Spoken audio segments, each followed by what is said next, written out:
بڑا خوبصورت بچہ تھا۔ ہم نے اس بچے کا نام بشارت رکھا۔ حقیقتاً یہ بچہ ہمارے لیے خوش قسمت ثابت ہوا۔ اس کی پیدائش سے ایک روز پہلے ہم راستے سے بھٹکے ہوئے تھے۔ شارٹ کٹ لگانے کے چکر میں صوبیدار مرجان صاحب ہمیں ایک الجھے ہوئے راستے پر لے آئے تھے۔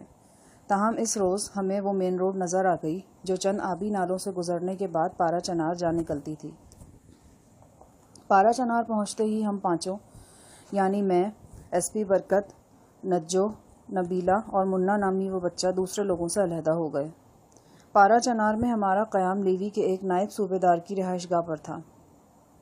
یہ حویلی نما مکان شہر کے ایک گنجان بازار میں واقع تھا۔ اس مکان میں فروکش ہوئے ہمیں 10-15 منٹ ہی ہوئے تھے کہ ایس پی صاحب واپس لاہور جانے کے لیے بے قرار ہو گئے۔ ظاہر ہے وہ مجھے بھی ساتھ لے جانا چاہتے تھے، لیکن میرا یہاں رکنا ضروری تھا۔ اس کی وجہ نجو تھی۔ نجو کے ہونے والے بچے کا باپ شہباز پہلوان یہیں پارا چنار میں تھا۔ واپسی سے پہلے میں اس سے ملنا چاہتا تھا۔ اس ملاقات کے لیے صرف 2-3 گھنٹوں کی مہلت درکار تھی، مگر ایس پی صاحب اتنی مہلت دینے کے لیے بھی تیار نہیں تھے۔ دوپہر کے کھانے سے فارغ ہوتے ہی انہوں نے روانگی کے آرڈر جاری کر دیے اور ہمیں ٹل تک پہنچانے کے لیے لیوی کی ایک اسپیشل جیپ بھی منگوا لی۔ اس جیپ میں میرے اور ایس پی کے علاوہ نجو، نبیلہ اور منّے نے بھی سفر کرنا تھا۔ میں جانتا تھا اگر میں نے ایس پی صاحب سے 2-3 گھنٹے کی مہلت مانگی تو یہ ایسے ہی ہوگا جیسے کوئی شخص صرف ایک لنگوٹا باندھ کر بھیڑوں کے چھتے میں ہاتھ ڈال دے۔ میں نے بہتر سمجھا کہ بحث و تکرار کے بجائے واک آؤٹ کر دیا جائے۔ ایس پی صاحب اندر کمرے میں میزبانوں کے ساتھ کافی پی رہے تھے۔ میں چونکہ ہیڈ کانسٹیبل تھا اس لیے باہر ایک ملازم کے ساتھ بیٹھا چائے نوش کر رہا تھا۔ نجو اور نبیلہ گھر کے زنان خانے میں تھیں۔ چائے ختم کرتے ہی میں نے زنان خانے کا رخ کیا۔ درمیانی دروازے پر دستک دی۔ ایک بوڑھی ملازمہ باہر نکلی۔ میں نے اسے نبیلہ کو بلانے کا کہا۔ چند لمحوں بعد نبیلہ دروازے پہ آ گئی۔ میں نے سرگوشی میں کہا، نبیلہ، نجو کو بلاؤ، ہم یہاں سے جا رہے ہیں، لیکن گھر والوں کو پتہ نہیں چلنا چاہیے۔ وہ یہی سمجھیں کہ تم باہر بازار سے کوئی چیز خریدنے جا رہی ہو، مثلاً کوہاٹی چپل، دنداسا یا کشمش وغیرہ۔ سمجھ رہی ہو نا میری بات؟ نبیلہ نے اقرار میں سر ہلا دیا۔ میں یوں ہی سے انداز میں ٹہلتا ہوا بیرونی گیٹ کی طرف آ گیا۔ شومِ قسمت اندر کمرے میں بیٹھے ہوئے برکت صاحب کی نگاہ مجھ پہ پڑ گئی۔ انہوں نے گرجدار آواز میں مجھے اندر بلایا۔ جی سر، میں نے اندر جا کر سلوٹ مارا۔ وہ پنجابی میں بولے، جی سر کے بچے، وہاں خالہ جی کی باغیچی میں ٹہل رہا ہے، اور کوئی کام نہیں تجھ کو؟ کام؟ کون سا کام جناب؟ وہ سامنے تمہاری ماں کھڑی ہے، اس کا پیٹرول چیک کرو، موبل آئل وغیرہ دیکھو، فالتو ٹائر کی ہوا بھی دیکھ لو ٹھیک طرح سے۔ ڈرائیونگ تم ہی نے کرنی ہے۔ ابھی آدھا پونا گھنٹے میں ہم نے یہاں سے روانہ ہونا ہے۔ ایس پی صاحب کا یہ نادر حکم شاہی جیپ کے بارے میں تھا۔ ان کا انداز گفتگو یہی تھا۔ خود اپنے لیے بھی وہ ایسے ہی صاف ستھرے الفاظ استعمال کرتے تھے، لہٰذا غصہ کرنا بے وقوفی تھی۔ میں نے پھر کھٹاک سے سلوٹ کیا اور باہر آ گیا۔ جیپ کا دروازہ کھول کر اندر سے بونٹ اٹھایا اور باہر نکل کر انجن پر جھک گیا۔ اٹھے ہوئے بونٹ کی وجہ سے وہ بھوتنی کی کھڑکی اوجھل ہو گئی جہاں سے برکت صاحب نے مجھے تاڑا تھا۔ اسی دوران نبیلہ اور نجو بھی باہر آ گئیں۔ منا ان کے ساتھ تھا، لیکن ایک عورت اور بھی تھی۔ یہ وہی بوڑھی ملازمہ تھی۔ حق میزبانی ادا کرتے ہوئے وہ نجو اور نبیلہ کو شاپنگ میں مدد دینے کے لیے آ گئی تھی۔ جو ہی وہ تینوں عورتیں گھر سے باہر نکلیں، میں بھی بونٹ کھلا چھوڑ کر باہر آ گیا۔ بازار میں گہما گہمی تھی۔ دائیں جانب 40-50 قدم آگے بازار مزید تنگ ہوتا جا رہا تھا۔ وہاں صحیح معنوں میں کھوے سے کھوا چھل رہا تھا۔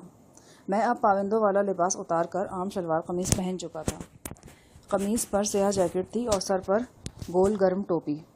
میں اس حلیے میں جنوبی پنجاب سے آیا ہوا لکڑی یا خشک میوے کا کوئی تاجر دکھائی دیتا تھا۔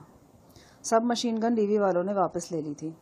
اب میرا ساتھی وہی ہمدم و ہمساز 38 بور کا ریوالور ہی تھا۔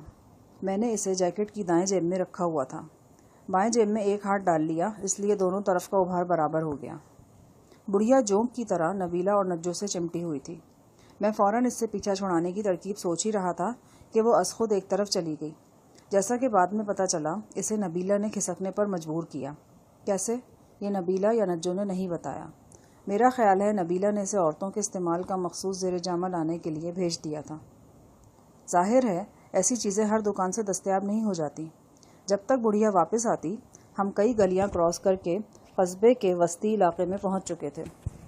میں نے یہاں لاری اڈے کا پتہ دریافت کیا اور پک اپ پر سوار ہو کر لاری اڈے پہنچ گیا۔ پک اپ سے اترتے ہی سامنے ایک ہوٹل کے بورڈ پر نظر پڑی، وزیری ریسٹورنٹ، طعام و قیام کا بندوبست، سستے کمرے، گرم ٹھنڈے پانی کا انتظام۔ میں شڑاب سے ریسٹورنٹ میں گھس گیا۔ نبیلہ اور نجو مقامی رواج کے مطابق سرتاپا چادروں میں لپٹی ہوئی تھیں۔ انہیں دیکھ کر اندازہ لگانا ناممکن تھا کہ وہ پنجابی ہیں، پٹھان ہیں، غیر ملکی ہیں یا ملکی، ایشیائی ہیں، یورپین ہیں اور سرے سے عورتیں ہیں بھی یا نہیں۔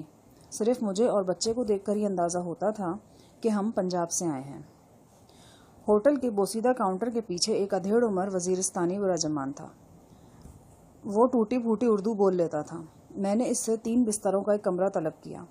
اس نے جواباً مجھ سے شناختی کارڈ مانگ لیا۔ میری جیب میں ہیڈ کانسٹیبل احسان الہی کا آئی ڈی کارڈ موجود تھا۔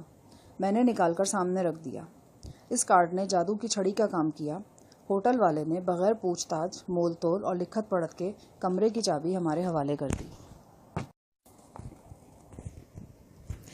یہ نیچی چھت والا مختصر کمرہ جھلنگا چارپائیوں، بوسیدہ لحافوں اور قلعی پھری دیواروں سے آراستہ تھا۔ 3 چارپائیوں کے درمیان ایک بوسیدہ تپائی پڑی تھی۔ کسی زمانے میں اس تپائی پر پالش کی گئی ہوگی اور اس کی چولیں بھی مضبوط ہوں گی، مگر اب تو یہ ایسی خستہ حال بڑھیا کے مانند تھی جو اٹھتے بیٹھتے کھڑ کھڑ بجتی تھی۔ میرا جی چاہتا ہے کہ اس تپائی کا ذکر ذرا تفصیل سے کروں۔ اسے خودکار تپائی بھی کہا جا سکتا ہے، کیونکہ یہ ایک طرف کو جھکی ہوئی تھی۔ جو ہی چائے کے برتن تپائی پر رکھے جاتے، چائے دانی سے چائے خود بخود پیالیوں میں آنے لگتی تھی۔ اسی طرح ڈونگی سے سالن بھی پلیٹوں میں چلا آتا تھا۔ لقمہ توڑنے کے لیے دونوں ہاتھ استعمال کرنے پڑتے تھے۔ ایک ہاتھ سے لقمہ توڑا جاتا تھا اور دوسرے سے تپائی تھامی جاتی تھی۔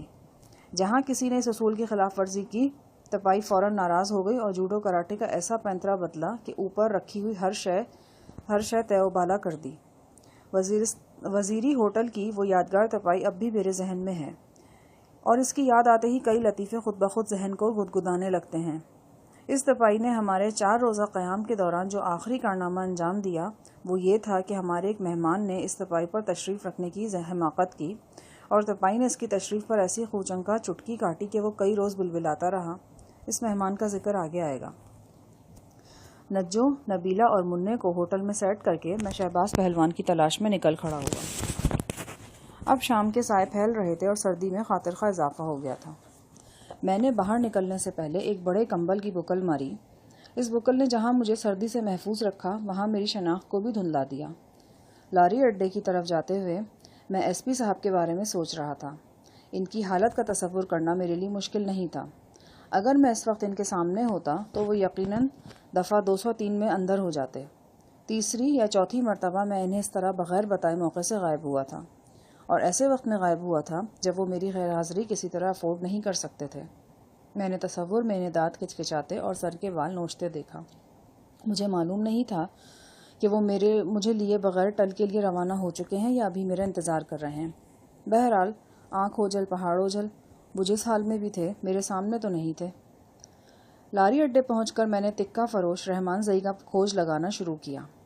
غلام خان نے بتایا تھا کہ شہباز پہلوان کا پتہ اس شخص سے لگ سکتا ہے۔ رحمان زئی کو ڈھونڈنے میں مجھے زیادہ دشواری نہیں ہوئی۔ وہ ایک پختہ عمر کا پٹھان تھا، دبلا پتلا اور ہوشیار اور چالاک۔ میرا خیال تھا کہ وہ کوئی تھڑا نشین ہوگا، مگر اس کی باقاعدہ دکان تھی۔ دکان میں لکڑی کے اسٹول اور میزیں رکھی ہوئی تھیں۔ گاہک ان میزوں کے گرد بیٹھے خمیری روٹی اور گرما گرم تکے کھا رہے تھے۔ کچھ دیر قریب و جوار کا جائزہ لینے کے بعد میں رحمان زئی کے قریب پہنچ گیا۔ وہ مجھے دیکھ کر چونک سا گیا۔ کیا بات ہے بھائی؟ اس نے پشتو کے لہجے میں اردو بولی۔ اس کی اردو سے یہ ظاہر ہو گیا کہ وہ مجھے غیر مقامی کے طور پر پہچان چکا ہے۔ خان، تمہارا تھوڑا سا وقت چاہیے، بس 5 منٹ۔ اس نے ایک چمٹے کے ساتھ سیخ کبابوں کے نیچے انگاروں سے تھوڑی چھیڑ چھاڑ کی اور اپنے معاون لڑکے کو گدی پر بٹھایا۔ صافی سے ہاتھ پوچھتا ہوا وہ اٹھ کھڑا ہوا۔ سامنے لبے سڑک ایک میز اور 2 کرسیاں رکھی تھیں۔ ہم کرسیوں پر بیٹھ گئے۔ چند رسمی فقروں کے تبادلے کے بعد میں اصل موضوع پر آ گیا۔ میں نے رحمان زئی کو بتایا کہ میں شہباز کا دیرینہ دوست ہوں اور اس کو ڈھونڈتا ہوا یہاں پہنچا ہوں۔ شہباز پہلوان کا نام سن کر رحمان زئی کے چہرے نے رنگ بدلا۔ میں نے صاف طور پر محسوس کیا کہ وہ مجھ سے بہت کچھ چھپانے کی کوشش کرے گا۔ آئندہ ہونے والی گفتگو میں میرا یہ اندازہ 100% درست نکلا۔ رحمان زئی پہلے تو صاف مکر گیا کہ وہ کسی شہباز کو جانتا ہے۔ جب میں نے شہباز پہلوان کا پورا تعارف کرایا اور غلام خان وغیرہ کا ذکر کیا تو اس نے چونکنے کی اداکاری کی اور اقرار کیا کہ چند روز پہلے شہباز سے اس کی ملاقات ہوئی تھی۔ وہ بولا، اس کے ساتھ کوئی عورت مورت تھا، بس وہ 1 سیکنڈ کے لیے ہمارا دکان کے سامنے ٹھہرا، سلام دعا کیا اور پھر ملنے کا کہہ کر آگے نکل گیا۔ اس کے بعد وہ لوٹا ہی نہیں، معلوم نہیں کدھر کو گیا۔ اس بات کو کتنے دن ہو گئے؟ خواہ ہم نے کوئی لکھ کے تو نہیں رکھا، بس ہمارا خیال ہے 10 12 یا 14 15 روز ہوا ہوگا۔ میں نے بہت کوشش کی کہ رحمان زئی سے کچھ اگلوا سکوں، لیکن وہ بھی ایک خراٹ تھا۔ الٹا وہ مجھے ٹٹولنے کی کوشش کرنے لگا، یعنی میں کہاں سے اور کیوں آیا ہوں۔ میں نے اپنی طرف سے ان سوالوں کے تسلی بخش جواب دینے کی کوشش کی، لیکن یہ کوشش بارآور نہیں ہوئی۔ رحمان زئی مجھ سے جلد از جلد پیچھا چھڑا کر واپس اپنی گدی پر چلا گیا۔ بہت خشک مزاج بلکہ بد اخلاق شخص تھا۔ میں سمجھ گیا کہ گھی سیدھی انگلیوں سے نہیں نکلے گا۔ جی تو یہی چاہا کہ الو کے پٹھے کو سیخ میں پرو کر کبابوں کے ساتھ لگا دوں، لیکن پھر خود پر ضبط کیا اور ایک ٹھنڈا گلاس پانی پی کر آگے چل دیا۔ مجھے یقین تھا شہباز پہلوان یہیں کہیں موجود ہے، کسی سرائے میں، ہوٹل میں، یا ہو سکتا ہے کہ وہ رحمان زئی کے گھر میں ہی ہو۔ میں واپس لاہور جانے سے پہلے ایک بار اس کا گریبان پکڑنا چاہتا تھا۔ اس سے پوچھنا چاہتا تھا کہ اس نے نجو جیسی سیدھی سادھی لڑکی کو اس کے عزیز و اقارب سے سینکڑوں میل دور لا کر اس طرح کا دھوکہ کیوں دیا۔ اپنی سوچوں میں گم میں یوں ہی چلا جا رہا تھا کہ ایک شخص نے پہلو سے آ کر میرا راستہ روک لیا۔ السلام علیکم، بخیر راغلے جوڑے، اس نے باقاعدہ مجھ سے ہاتھ ملایا۔ اس کی حیرت زدہ نگاہیں میرے چہرے پر جمی ہوئی تھیں۔ یوں لگتا تھا جیسے وہ مجھے پہچاننے کی کوشش کر رہا ہے یا پہچان چکا ہے، اور اب تذبذب میں ہے کہ اس نے صحیح پہچانا ہے یا نہیں۔ اپنی انگلی میری طرف اٹھا کر وہ سرسراتی آواز میں بولا، تم جانی استاد تو نہیں ہو؟